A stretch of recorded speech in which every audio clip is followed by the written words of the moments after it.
Road पर भारी जाम, traffic jam में लोग फंसे हैं। रोड पर रेंग रेंग कर वाहन चल रहे हैं। B2 बाईपास पर JDA निर्माण कार्य कर रहा है। ट्रैफिक का डायवर्जन किया गया है। लोगों को जाम से खासी परेशानी उठानी पड़ रही है। रोड पर वाहनों की लंबी कतारें लगी हैं।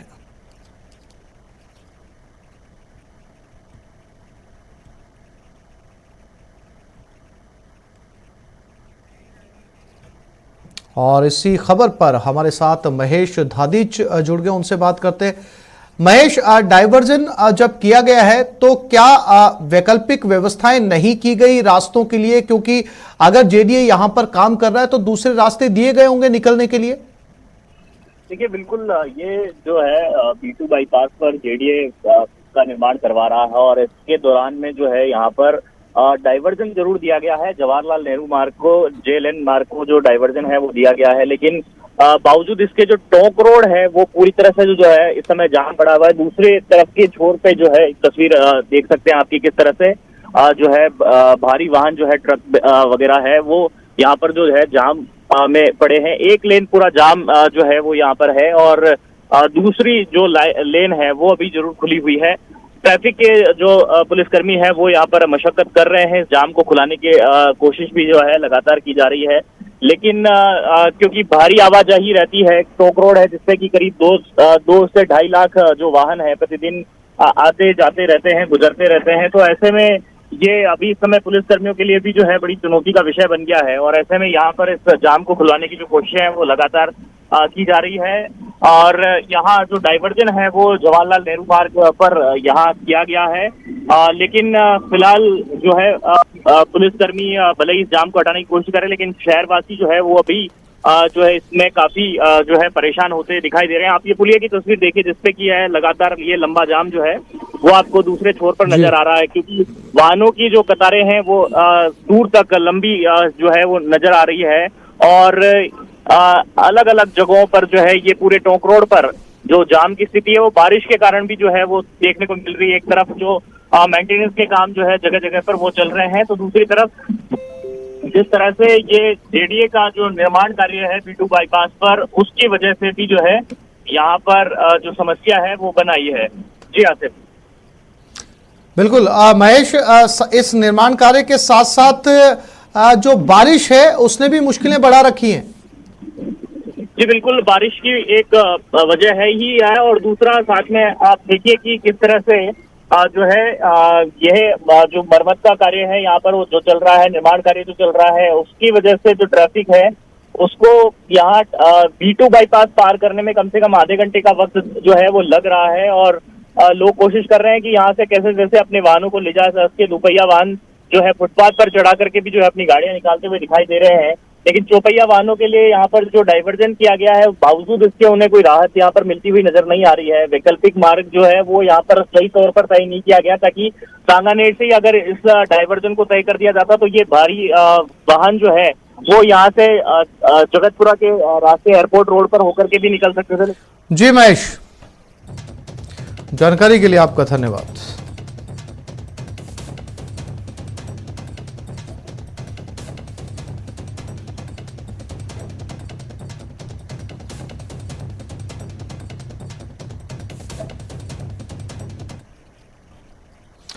और भरतपुर से इस वक्त की बड़ी खबर। भरतपुर में 1.5 करोड़ रुपए के मोबाइल पकड़े गए। ट्रक से बरामद किए गए हैं चोरी के मोबाइल। भरतपुर में ये चोरी के मोबाइल बरामद हुए हैं। इनकी कीमत 1.5 करोड़ रुपए बताई जा रही है। ट्रक के टायरों के बीच में ये मोबाइल छिपाकर रखे गए थे। 406 एंड्रॉइड फोन हैं। ट्रक चालक से पूछताछ जारी है। 8 जून को गुड़गांव से हैदराबाद के लिए कंपनी ने मोबाइल भेजे थे। रास्ते में चोरी कर लिए गए। पुलिस ने नाकेबंदी कर ट्रक को पकड़ा। भरतपुर की पहाड़ी थाना पुलिस अब इस पूरे मामले की जांच कर रही है।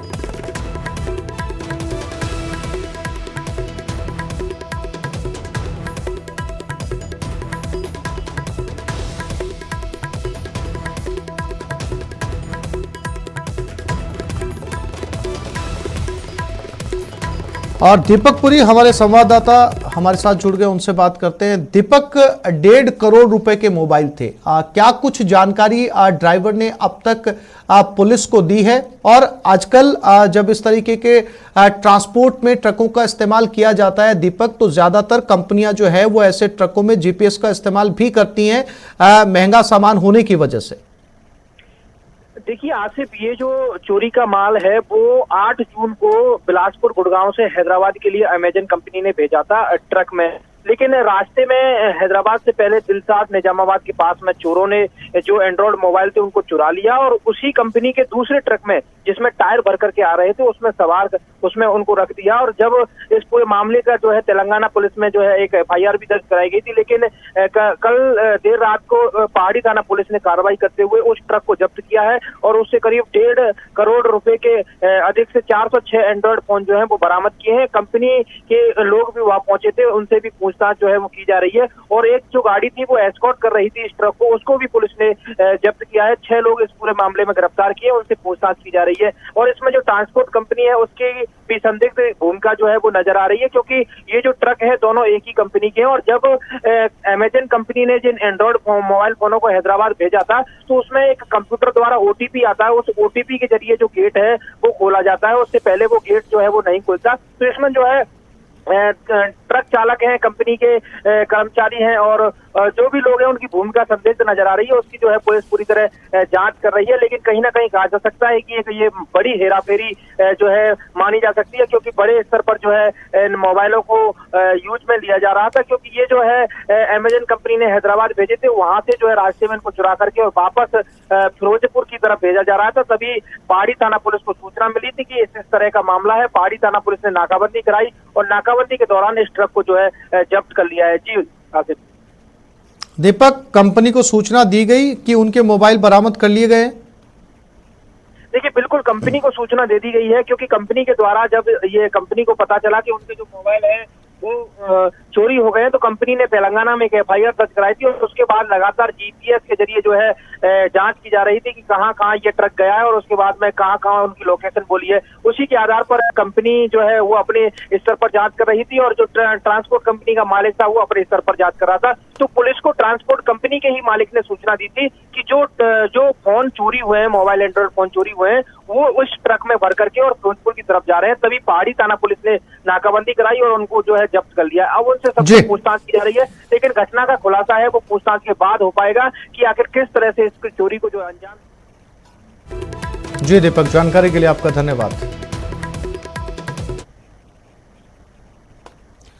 जयपुर में आप दफ्तर पर बवाल, आप कार्यकर्ताओं की पुलिस से कहा सुनी। बीजेपी दफ्तर जाने की जिद पर अड़े आप कार्यकर्ता, पुलिस कार्यकर्ताओं को आगे नहीं जाने दे रही। पुलिस अफसर भी अब आम आदमी पार्टी के दफ्तर पर पहुंच चुके हैं।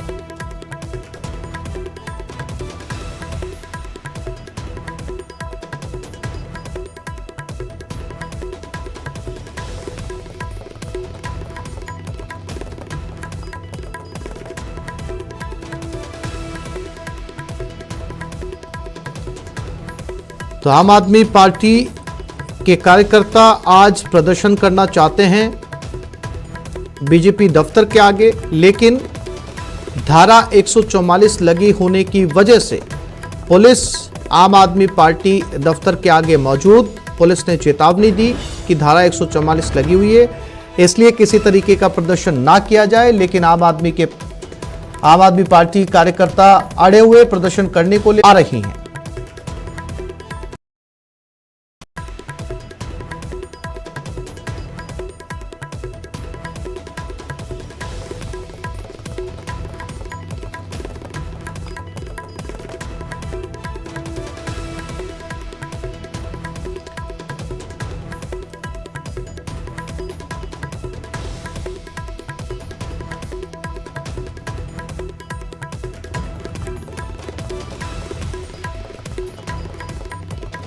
और ये लाइव तस्वीरें आम आदमी पार्टी के दफ्तर के बाहर, जहां पर लगातार प्रदर्शन जारी है। ये चाहते हैं कि इन्हें बीजेपी दफ्तर तक जाने दिया जाए, लेकिन पुलिस इन्हें यहां पर रोके हुए है। बाबूलाल धायल हमारे साथ जुड़ गए। बाबूलाल, संख्या बढ़ती जा रही है आम आदमी पार्टी कार्यकर्ताओं की। जब पिछली बार हम तस्वीरें देख रहे थे तो चुनिंदा लोग थे, लेकिन अब काफी तादाद में लोग पहुंच गए हैं। देखिए, आज कोशिश कर रहे हैं आम आदमी पार्टी कार्यकर्ता, लेकिन पुलिस के कड़े इंतजाम के आगे इनकी एक नहीं चल पा रही है। धक्का मुक्की चल रही है इस वक्त पुलिस और इनके बीच में, जो आजमाइश का दौर है इस वक्त। और ये पुलिस से भिड़ रहे हैं, देखिए किस तरह धक्के मार रहे हैं पुलिस को। पुलिस से पीछे हटने को तैयार नहीं है। और देखिए इस वक्त जो है पुलिस, अब कुछ लोग हैं आम आदमी पार्टी के जो किसी भी सूरत में पीछे नहीं जाने देना चाहते, पीछे नहीं हटना चाहते, और पुलिस के साथ उनकी धक्का-मुक्की चल रही है। और वो आगे बढ़ना चाहते हैं कि हम बीजेपी कार्यालय जाएंगे, हम अग्निपथ का विरोध करेंगे। पुलिस थोड़ा सा पीछे यहाँ पर, और देखिए आप, तो ये बहुत ही धक्का-मुक्की चल रही है इस वक्त, और पुलिस पीछे धकेल रही है और ये लोग आगे बढ़ना चाहते हैं, लेकिन तादाद थोड़ी कम है, जिस वजह से आम आदमी पार्टी के जो कार्यकर्ता हैं वो उतना जो है। और देखिएगा पुलिस के डंडे छीन लिए एक कार्यकर्ता ने और फेंक दिए पीछे की तरफ से। बाबूलाल, क्या कवायद है पुलिस की? क्या इन्हें दफ्तर में वापस छोड़कर आना चाहती है पुलिस, या फिर जो है वो गिरफ्तारियां होंगी? जी देखिए, धारा 144 लागू है। अगले 3 महीने के लिए जयपुर में प्रदर्शन नहीं हो सकते, 5 से ज्यादा लोग एक जगह इकट्ठा नहीं हो सकते। लिहाजा पुलिस ने इनको चेतावनी दी कि आप लोग बाहर नहीं जाएंगे और कानून का उल्लंघन नहीं करेंगे। नोटिस भी इनको दिया गया, और फिर भी ये लोग नहीं माने पार्टी कार्यालय से बाहर आकर के। और आगे बढ़ने की जब इन्होंने कोशिश की तो पुलिस ने इनको रोका है। दोनों ओर से जोर आजमाइश हुई और पुलिस के साथ में धक्का मुक्की की नौबत भी आई। लेकिन अब जो है ये लोग, कुछ कार्यकर्ता जो है वो बीच रास्ते में धरना देकर के बैठ गए, लेकिन फिलहाल आगे नहीं बढ़ पाए, क्योंकि पुलिस की सख्ती के आगे इनकी एक नहीं चल पाई यहाँ पर। और ये लोग जो है अब भी जिद पर अड़े हुए हैं कि वो बीजेपी कार्यालय जाकर के दम लेंगे। हालांकि पुलिस के जो अधिकारी हैं वो इन्हें समझा रहे हैं कि आप नहीं कर सकते ऐसा, और ऐसा करना किसी भी सूरत में जायज नहीं है। तो अभी नारेबाजी हो रही है आम आदमी पार्टी कार्यकर्ताओं की ओर से, और वो सरकार पर आरोप लगा रहे हैं कि सरकार उनकी ताकत से डर रही है, लिहाजा वो मानेंगे नहीं। वो कांग्रेस और बीजेपी दोनों पर ही दोषारोपण कर रहे हैं। बिल्कुल, जैसा कि तस्वीरें साफ तौर पर नजर आ रही हैं कि अब ये लोग सड़क पर बैठ चुके हैं। क्या स्ट्रेटेजी रहने वाली है? अगर बाबूलाल आप वहां पर मौजूद है, कुछ लोगों से बात करने की कोशिश की जाए, कौन इनके इस प्रदर्शन का प्रतिनिधित्व कर रहा है बीजेपी दफ्तर जाने के लिए? बाबूलाल जी देखिए, इतनी बड़ी संख्या नहीं है इस वक्त, लेकिन आम आदमी पार्टी अपने जनाधार को खड़ा करने की कोशिश कर रही है। और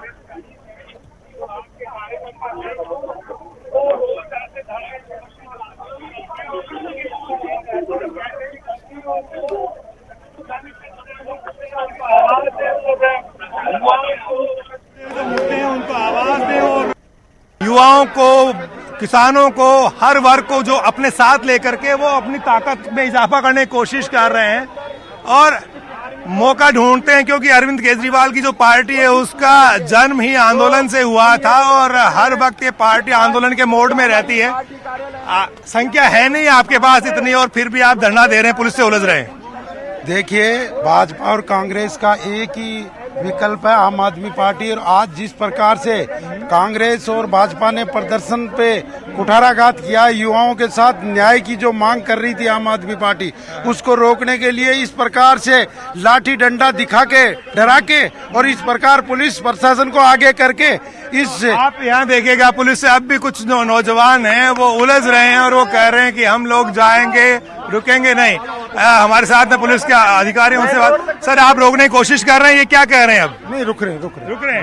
मान रहे हैं आपकी हिदायत को? समझाइश कर रहे हैं, मान जाएंगे। अच्छा। समझाइश कर रहे हैं, 144 लगी हुई है, रैली की परमिशन नहीं है, इनको समझाइश कर रहे हैं इसी बात। क्या कोई मुकदमा भी दर्ज होगा पुलिस से? इन्होंने उलझने की कोशिश की? नहीं, अभी समझाइश कर रहे हैं, इनको कह रहे हैं कि परमिशन लीजिए, उसके अलावा तभी अलाउ नहीं है। नहीं, अलाउ नहीं कर। तो सर लोकतंत्र में ये पुलिस के अधिकारी हैं भरतलाल मीना, जो कह रहे थे कि परमिशन नहीं है इस कार्यालय से बाहर आकर एक साथ 5 जो लोग हैं वो असेंबल नहीं हो सकते, इकट्ठा नहीं हो सकते। लिहाजा इन सबको हिदायत दी गई है कि आप पार्टी कार्यालय के भीतर रहिए, बाहर जाकर के और मुजाहरे नहीं करें। बाबूलाल, नजर बनाए रखिएगा, समय समय पर अपडेट आपसे लेते रहेंगे।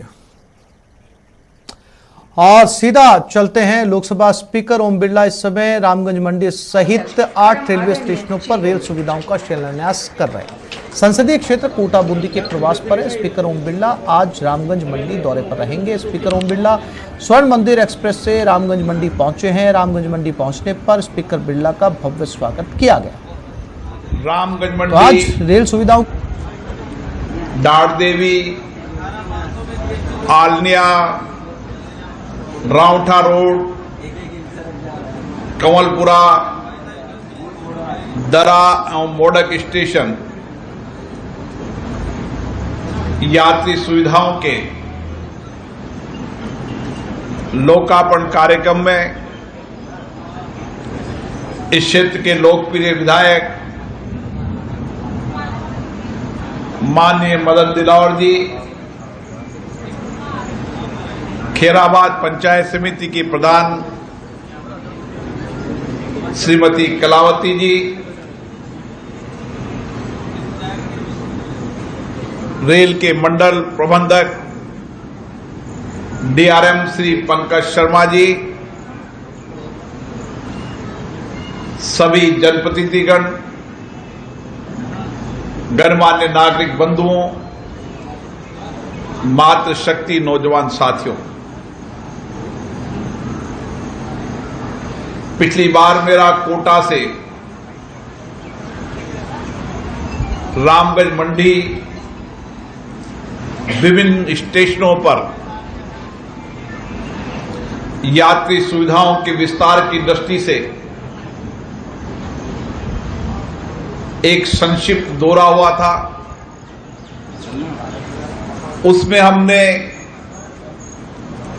उन छोटे छोटे रेलवे स्टेशन जहां आम यात्री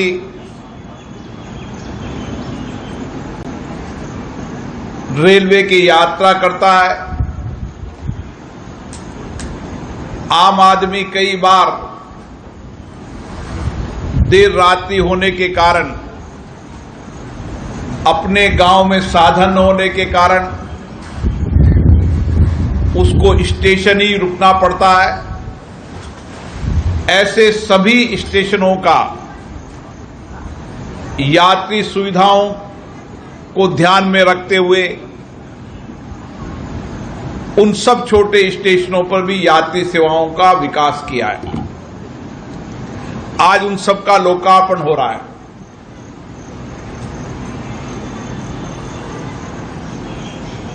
रेल आम आदमी की यात्रा है। दुनिया में सबसे बड़ा रेल नेटवर्क,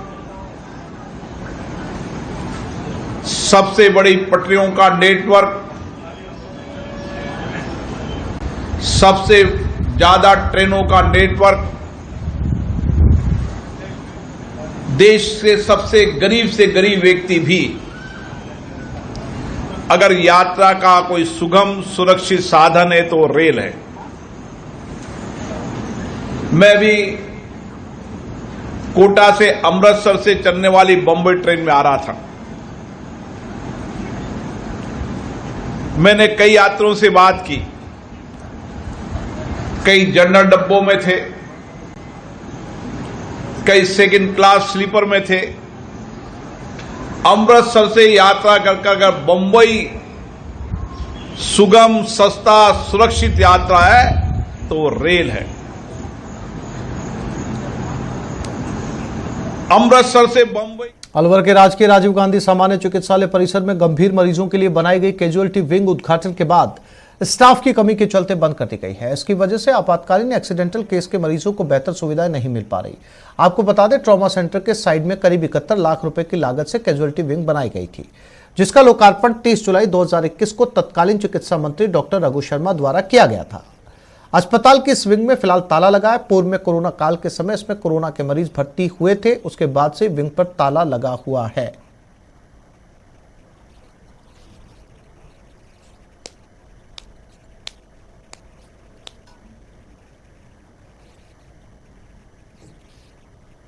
दो तीन पॉइंट्स हैं जो कि पूरे नहीं हुए हैं, तो वो यूआईटी इसको कंप्लीट कराने में प्रयासरत है। तो ज़्यादा अच्छा जवाब है कि यूआईटी वाले ही बता पाएंगे।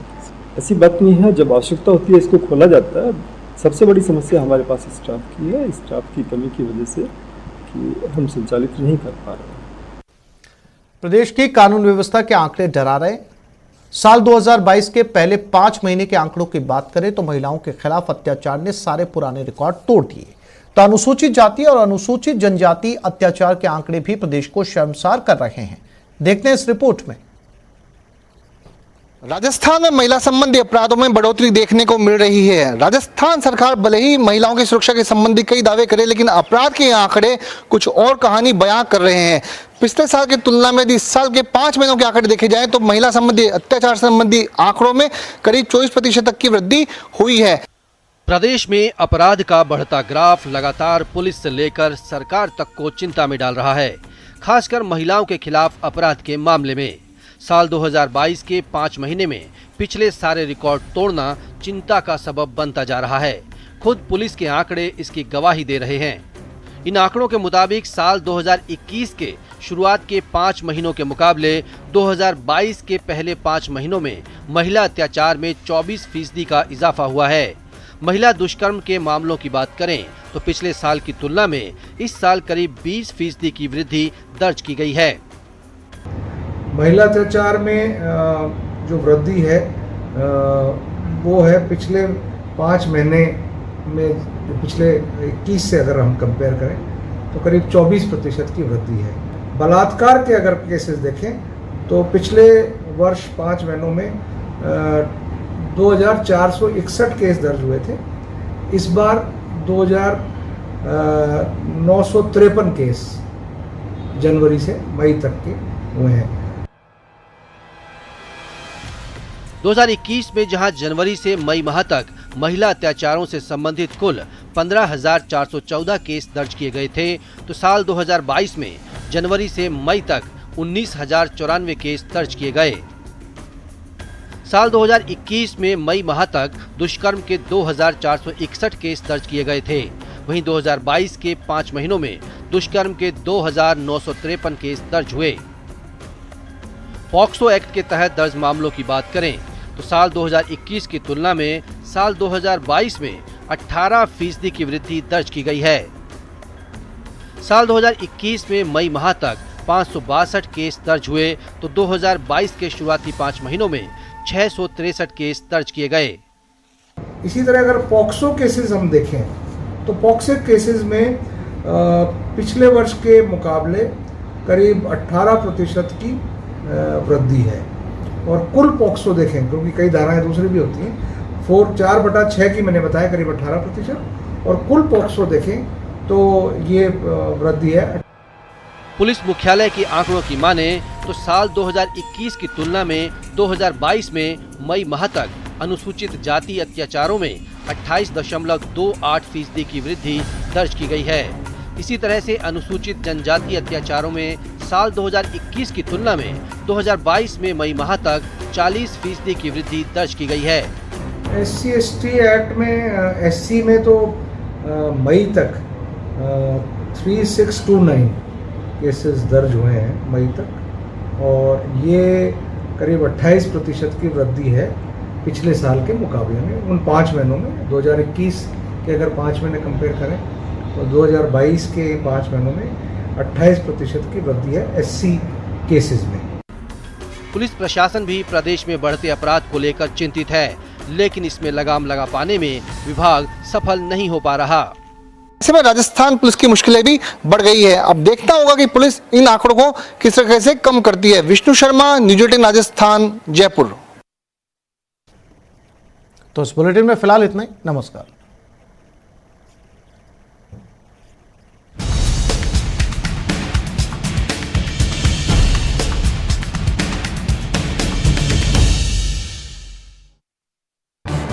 इस न्यूज हेडलाइंस के प्रायोजक पेट सफा आयुर्वेद